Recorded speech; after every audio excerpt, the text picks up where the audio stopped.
ಶ್ರೀರಾಮ ಸಮರ್ಥ June 25.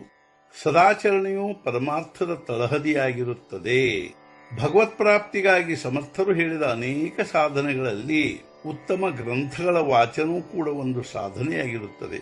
ಆದರೆ ಯಾವುದೇ ಗ್ರಂಥವನ್ನು ಅಥವಾ ಪೋಥಿಯನ್ನು ಓದುತ್ತಿರುವಾಗ ಸುಮ್ಮನೆ ಏನಾದರೊಂದು ಓದಿದರಾಯಿತೆಂದು ಓದಬಾರದು.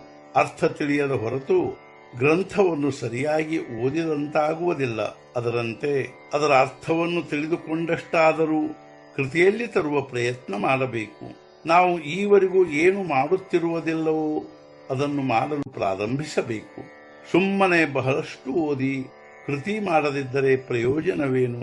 4 ಮೈಲುಗಳ ದಾರಿ ಇದ್ದರೆ ಅದೆಲ್ಲವೂ ಒಮ್ಮೆಲೆ ಕಾಣಬೇಕೆಂದರೆ ಹೇಗೆ ಶಕ್ಯ? 1 ಮೈಲು ದಾರಿ ನಡೆದ ಮೇಲೆ ಮುಂದಿನದು ತಾನಾಗಿಯೇ ಕಾಣುತ್ತದೆ. ಒಂದೊಂದೇ ಹಂತವನ್ನು ದಾಟಿದಂತೆ ಮುಂದಿನದು ಕಾಣುತ್ತಾ ಹೋಗುತ್ತದೆ. ಪರಮಾರ್ಥದಲ್ಲಿಯೂ ಹೀಗೇ ಇರುತ್ತದೆ. ತಂದೆಯಂತೆ ತನಗೂ ಮೀಸೆ ಬರಬೇಕೆಂದು ಮಗನು ಹಠ ಹಿಡಿದರೆ ಅದು ಹೇಗೆ ತಾನೇ ಶಕ್ಯ? ಅದರಂತೆ ನನಗೆ ಇಂದೇ ದೇವದರ್ಶನವಾಗಬೇಕೆಂದರೆ ಅದು ಹೇಗಾದೀತು? ಸದ್ಗುರುಗಳ ಆಜ್ಞೆ ಪಾಲಿಸಬೇಕು, ಸಾಧನೆ ಮಾಡತೊಡಗಬೇಕು. ಅಂದರೆ ಎಲ್ಲವೂ ಸಾಧಿಸುತ್ತದೆ. ಊಟಕ್ಕೆ ಕುಳಿತ ಮೇಲೆ ಹೊಟ್ಟೆ ತುಂಬದಿರುತ್ತದೆಯೇ? ನಿಜವಾಗಿಯೂ ಪರಮಾರ್ಥದ ದಾರಿಯೇ ಅತ್ಯಂತ ಸರಳವಾಗಿರುತ್ತದೆ.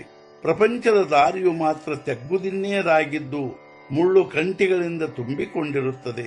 ನಮ್ಮ ಪ್ರಪಂಚವು ಪರಮಾರ್ಥಕ್ಕೆ ಅನುಕೂಲವಿರಬೇಕು. ಆದರೆ ಇದಕ್ಕೆ ಬದಲಾಗಿ ನಮ್ಮ ಪರಮಾರ್ಥವನ್ನೇ ನಾವು ಪ್ರಪಂಚಕ್ಕೆ ಅನುಕೂಲವಾಗುವಂತೆ ಮಾಡಿಕೊಂಡಿರುತ್ತೇವೆ. ಬೇಲಿಯೇ ಎದ್ದು ಹೊಲ ಮೇದಂತಾಗಿರುತ್ತದೆ. ಹೊಲಕ್ಕೆ ಬೇಲಿಯ ಅವಶ್ಯಕತೆ ಇರುತ್ತದೆ. ಇಲ್ಲದಿದ್ದರೆ ದನಕರುಗಳು ಹೊಲವನ್ನು ಮೇಯ್ದು ಹೋಗುತ್ತವೆ. ಆದರೆ ಬೇಲಿಯೇ ಬಹಳಷ್ಟು ಬೆಳೆದರೆ ಹೊಲದ ಹಾನಿಯಾಗುತ್ತದೆಂಬುದನ್ನು ತಿಳಿದುಕೊಳ್ಳಬೇಕು. ಯಾರು ತಮ್ಮ ವ್ಯವಹಾರವನ್ನು ಪರೀಕ್ಷಿಸಿ ಮಾಡುತ್ತಾರೋ ಅವರಿಗೆ ಪರಮಾರ್ಥ ಸಾಧಿಸಿದಂತೆ. ಪರಮಾರ್ಥವು ಸಕ್ಕರೆಯಂತೆ ಇರುತ್ತದೆ. ನಾವು ಸಕ್ಕರೆಯ ಹಾಗಲಕಾಯಿ ಮಾಡಿದರೂ ಅದು ತಿನ್ನಲು ರುಚಿಯೇ ಆಗುತ್ತದೆ. ಅದರಂತೆ ಪ್ರಪಂಚದಲ್ಲಿ ಪರಮಾರ್ಥ ಮಾಡಿದರೂ ಅದು ರುಚಿಯೇ ಆಗುತ್ತದೆ.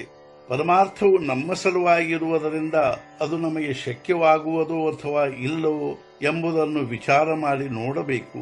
ಹಾಗೂ ಅದು ನಮಗೆ ಶಕ್ಯವಾಗುತ್ತದೆಂಬ ವಿಶ್ವಾಸವೆನಿಸಿದರೆ ಅದನ್ನು ಮಾಡದೆ ಬಿಡಬಾರದು. ಹೊಟ್ಟೆಯಲ್ಲಿ ಅನ್ನ ಹಾಕುವುದಕ್ಕಾಗಿ ಬಾಯಿ ಇರುವಂತೆ ಪರಮಾರ್ಥಕ್ಕೆ ಸದಾಚರಣೆಯ ಅವಶ್ಯಕತೆ ಇರುತ್ತದೆ. ಸದಾಚರಣೆಯು ಪರಮಾರ್ಥದ ತಳಹದಿಯಾಗಿರುತ್ತದೆ. ತಳಹದಿ ಅಂದರೆ ಮನೆಯಲ್ಲ, ಆದರೆ ತಳಹದಿಯ ಹೊರತು ಮನೆ ಇರುವುದಿಲ್ಲವೆಂಬುದು ಕೂಡ ಅಷ್ಟೇ ಸತ್ಯವಾಗಿರುತ್ತದೆ. ನಾವು ನಮ್ಮ ಮಕ್ಕಳನ್ನು ಪ್ರೇಮದಿಂದ ಕರೆದುಕೊಳ್ಳುವಂತೆ ಪರಮಾರ್ಥ ಮಾಡಬೇಕು.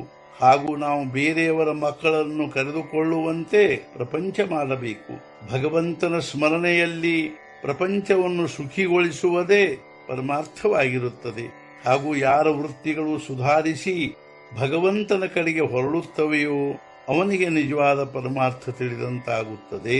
ಇಂದಿನ ಮುಖ್ಯ ವಿಚಾರ, ಭಗವಂತನ ಮೇಲೆ ಅಕಾರಣ ಪ್ರೇಮ ಮಾಡುವುದಕ್ಕೆ ಪರಮಾರ್ಥವೆನ್ನುತ್ತಾರೆ. ಸದ್ಗುರುನಾಥ ಮಹಾರಾಜ್ ಕಿ ಜೈ. ಜೈ ಜೈ ರಘುವೀರ ಸಮರ್ಥ.